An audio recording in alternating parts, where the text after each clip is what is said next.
Tagaw. So andito pa rin tayo sa Barangay Ipaw ng Coastal Road. Ito ay patuloy pa rin ang ating cleanup drive kasama ang mga kalbayog sa mga vloggers. No, ayan na sila, makikita niyo sa likod. Grabe, ang daming basura dito. Dapat guys, maging responsible po tayo sa lahat ng mga basurang dinadala natin dito sa Coastal Road. Kasi nga ito ay tambayan, daming tao pumupunta dito. So, need talaga ng tao na magkaroon din ng disiplina sa sarili para doon sa mga basura na nilalagay nila o dinadala nila dito sa Coastal Road. Ayan yung starting point natin. Ang ganda ng Coastal Road, ha. Ayan. Nadatna natin dito si tatay. So siya yung una talagang nakita natin dito na naglilinis sa Coastal Road. Tay, matagal ka na po bang naglilinis dito? 2 taon na. 2 taon na. Ikaw yung regular po na street sweeper ng Barangay Ipaw. Oh. Kasama po sa paglilinis nyo dito ay itong Coastal Road. No? Pangalan nyo po, tay? GC. Apelyido? Tumines. Okay, GC Tumines. Ito ay GC Tumines. Ayan po. So tutulungan natin sila. Ayan.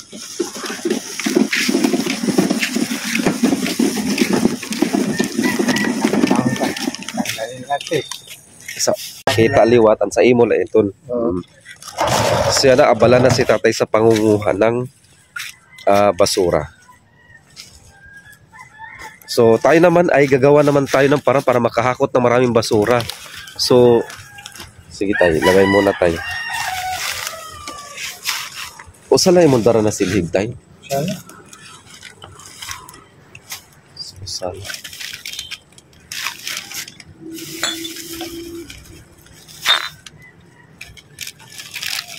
Aray tayo kayo.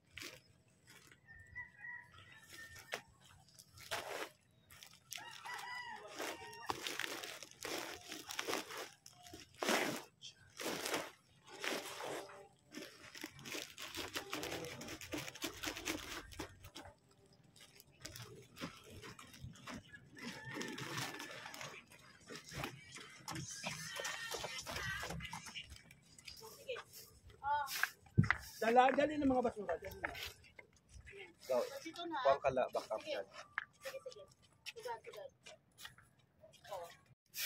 Ito po yung mga naiwan nila. Dapat po maging responsible po tayo sa mga basura na idadala natin dito sa Coastal Road. At madami talagang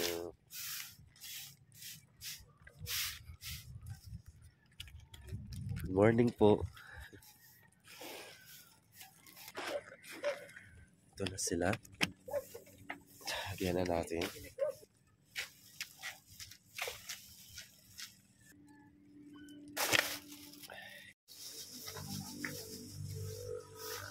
Bumubungad. Ang daming basura. Yung iba iskalat.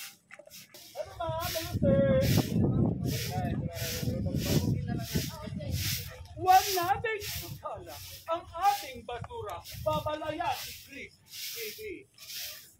Ano yung babala mo? Babala ako sa lahat. Huwag yung tapo ng basura niyo dito. Lalo na mga plastic, babalik yung sa akin. Oh, kung babalik ang basura sa atin, Damo. nasa dagat So, na kailangan tayo. na natin ilagay ito yung damo. Pero yung mga plastic, kailangan natin ilagay sa sako. O salamat naman sa 53,000 mga mata natin na ngayon kasulukuyang nakasubaybay sa ating cleanup drive. O ayan po. Yan ang summer vloggers na kung saan first time na activity, di ba? Yes. Na cleanup drive. First time na clean up drive sa community.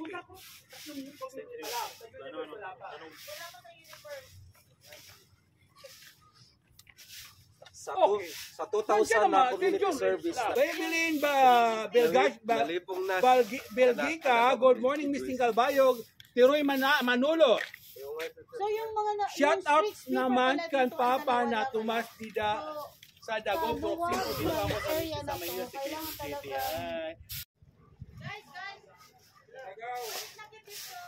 Ha?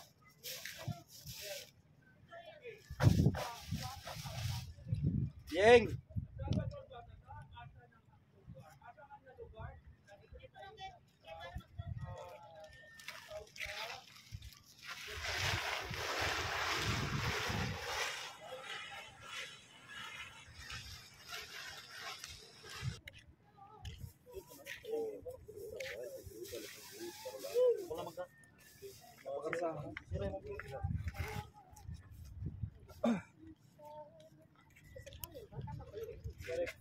isang batang masipag makipagguhitan. Ginuguhit niya ang palad ng isang tao.